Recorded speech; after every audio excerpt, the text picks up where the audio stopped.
Vous êtes déjà arrêté pour réfléchir au nombre de choses que nous achetons simplement parce que tout le monde en a, mais qui en réalité ne font que prendre de la place et vider notre portefeuille?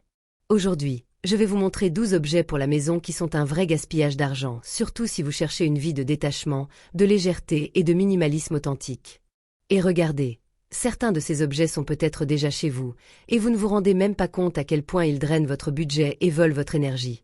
Restez jusqu'à la fin, car les derniers éléments sont ceux qui choquent le plus et nous font repenser tout notre mode de consommation. Avant de commencer, profitez-en pour vous abonner à la chaîne afin de recevoir plus de vidéos sur la décoration, l'organisation de la maison, le minimalisme, la vie légère et les choix conscients. Votre like aide aussi énormément ce contenu à toucher plus de personnes. Et je veux déjà savoir, quel objet pensez-vous gaspiller le plus d'argent dans votre maison? Commentez ci-dessous, j'adore lire vos expériences et cela nous aide à créer une communauté plus consciente et connectée. Avant de passer à la liste, je veux vous prévenir. Si je trouve des versions moins chères ou en promotion de certains objets utiles qui valent vraiment le coup, je les laisse toujours en commentaire épinglés sous la vidéo. Et si vous voulez que je prépare une liste exclusive de produits essentiels, ceux qui font vraiment la différence et coûtent peu, commentez juste « Je veux ». Si beaucoup de personnes demandent, je préparerai cette liste avec tout mon soin. Maintenant, passons aux choses sérieuses. Quand on parle de gaspillage d'argent, la plupart des gens pensent seulement aux achats importants, meubles, électroménagers, technologie. Mais en réalité, le vrai problème se cache dans les petites habitudes, ces objets qui entrent doucement par la porte de notre maison et qui, avant même de s'en rendre compte, se transforment en montagnes de bric-à-brac coûteux. C'est exactement pour cela que comprendre ces 12 objets peut changer votre manière de consommer à l'avenir. Alors, allons directement à la liste.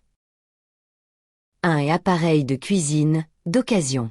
Caclon à fondu, gaufrier, sorbetière, friteuse à usage unique. La vérité, c'est que beaucoup de ces appareils semblent incroyables dans les annonces, mais dans la réalité, ils restent des mois, parfois des années rangés dans les placards. Ils prennent de la place, accumulent la poussière et ne justifient que rarement l'investissement. 2. Kits d'organisation qui compliquent plus qu'ils n'aident. Boîtes, pots et tiroirs qui promettent d'organiser la maison mais qui ne font que créer plus de désordre visuel. Souvent, le désordre ne vient pas du manque de rangement, mais de l'excès d'objets.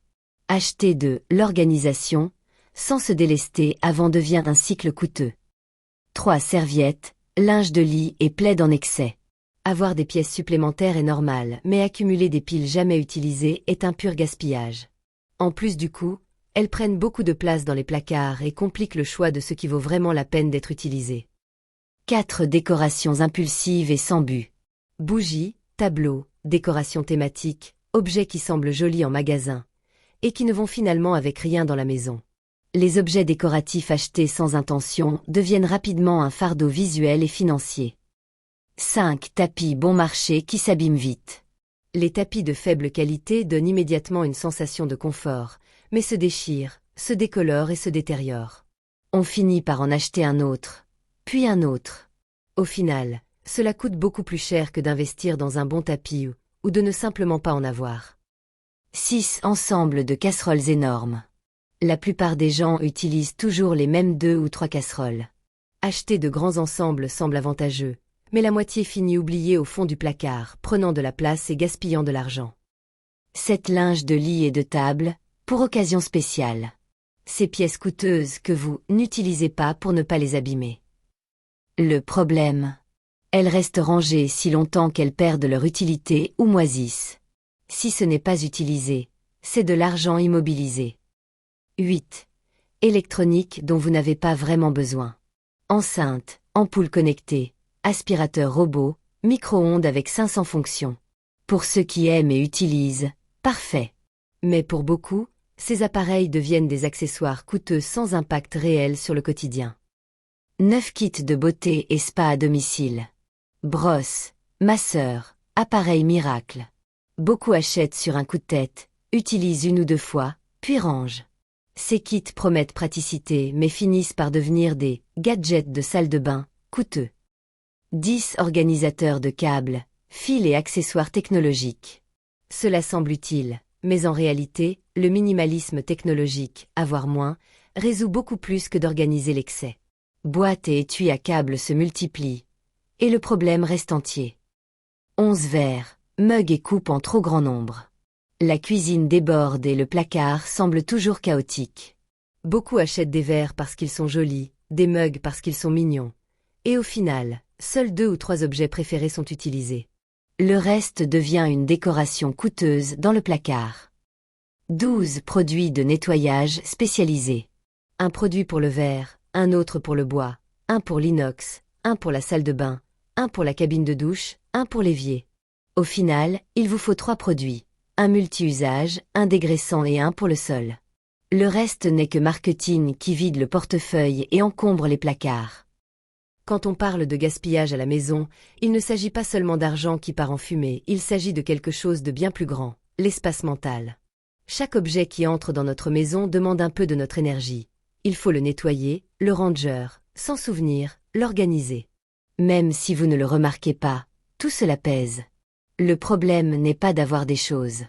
Le problème, c'est d'avoir des choses qui n'ont pas de sens, que vous avez achetées parce qu'elles étaient en promotion, parce que quelqu'un vous a dit que tout le monde en a, ou parce qu'au fond, vous avez cru que cet objet allait résoudre un problème qui, la plupart du temps, n'existait même pas. C'est là que réside le cycle du gaspillage. Nous achetons non pas pour utiliser, mais pour combler un manque. Et le pire, c'est que souvent, une fois l'objet arrivé, nous réalisons qu'il n'a rien changé, et alors nous cherchons un autre, puis un autre, et encore un autre, essayant de combler ce vide. Le minimalisme nous invite à regarder cela avec honnêteté. Il ne s'agit pas d'avoir une maison vide, blanche et impeccable. Il s'agit d'avoir une maison qui fonctionne pour vous, qui ne pèse pas, qui ne vous retient pas, qui ne consomme pas votre énergie avec des choses qui n'apportent rien. Quand vous commencez à observer vos habitudes, vous réalisez que la majeure partie du gaspillage ne vient pas des gros achats, mais des petites impulsions quotidiennes. Cet achat qui semblait inoffensif, cet objet que vous juriez utile, cette promotion irrésistible, que vous n'avez pas pu ignorer. Et vous savez quoi?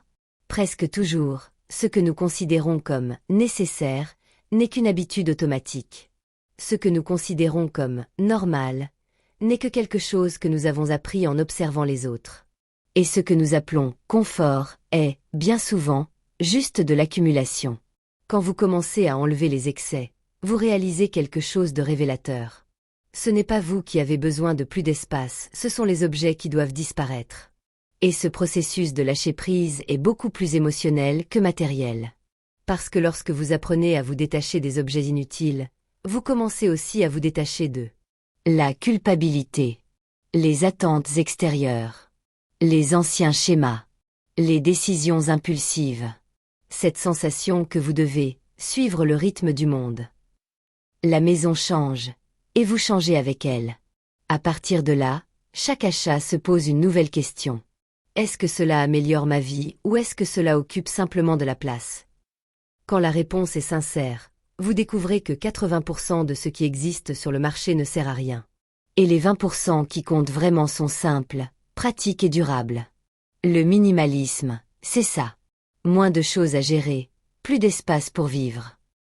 Et si vous êtes arrivé jusqu'ici, cela en dit déjà long sur vous. Cela signifie qu'au fond de vous, il y a une vraie envie de transformer votre maison en un lieu plus léger, plus conscient et plus aligné avec qui vous êtes. Et cela n'a rien à voir avec suivre des règles ou des normes, mais bien avec choisir ce qui a du sens dans votre vie et laisser partir ce qui ne fait que peser. Rappelez-vous toujours d'une chose. La maison est le reflet de notre esprit. Plus elle est pleine, plus elle devient confuse. Plus elle est intentionnelle, plus elle devient paisible. Quand vous décidez de regarder honnêtement ces 12 objets, vous ne faites pas que économiser de l'argent, vous reprenez le contrôle. Vous ouvrez de l'espace pour le nouveau, pour l'essentiel, pour ce qui compte vraiment. Et je veux vous inviter à continuer ce voyage avec moi. Si cette vidéo vous a aidé d'une manière ou d'une autre, laissez un like, car cela me montre que vous voulez plus de contenu comme celui-ci.